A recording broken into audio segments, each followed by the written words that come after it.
we're all hooked up. This is the disc we're going to be using. It's an 11-foot offset disc. It's a Ford, I can't remember the exact model number, but we're going to haul this over to the field and do a little bit of discing before the sun goes down behind the mountain.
This field, and then I went over it with a butterfly disc to smooth it down a little bit,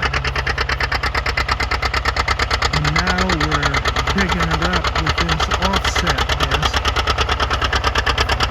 Rained a half an inch a couple days ago, but it doesn't seem to be too wet. At least it's not coming up any flaws.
the rocks.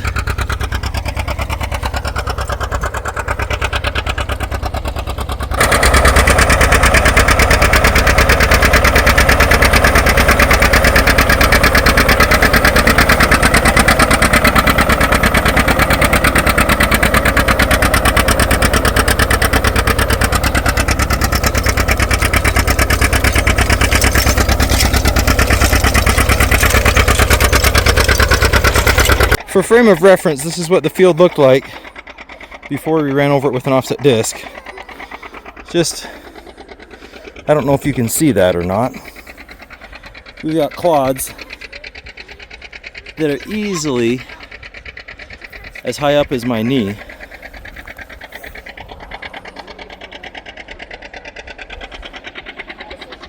So, running over it with the disc a couple of times is helping out a lot.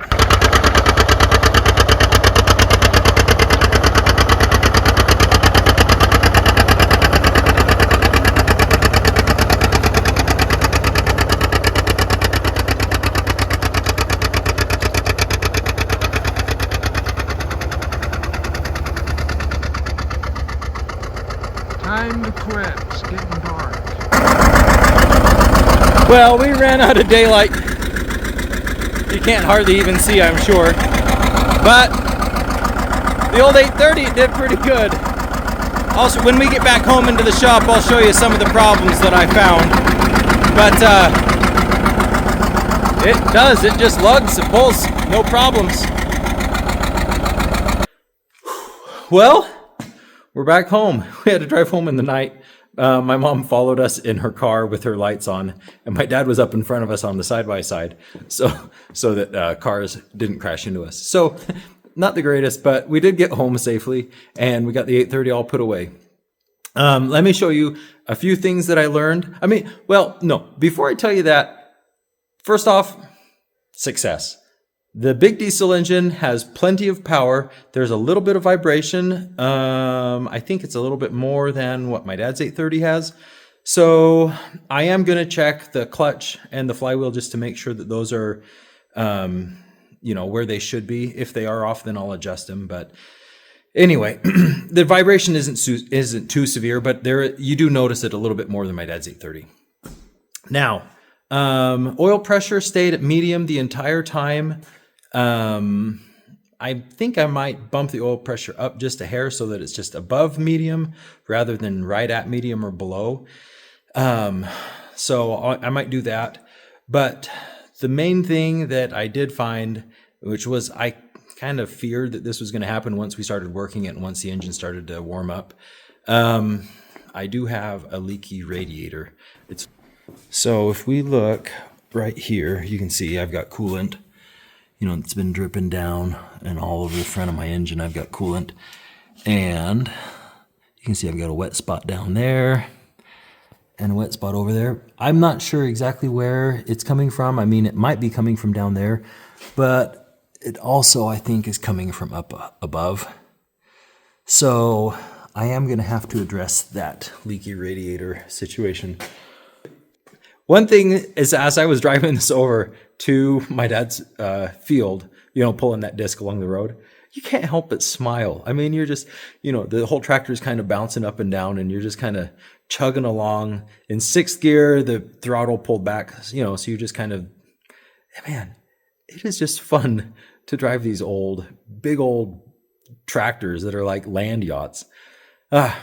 I get a kick out of it, and getting out in the field is a lot of fun too. So I think that's going to do it for today's video. We will talk to you guys next week. I don't know what the video is going to be. We'll just play it by ear, but you can guarantee it's probably going to be about tractors, and more likely it's going to be about John Deere's, because that's about all I work on around here.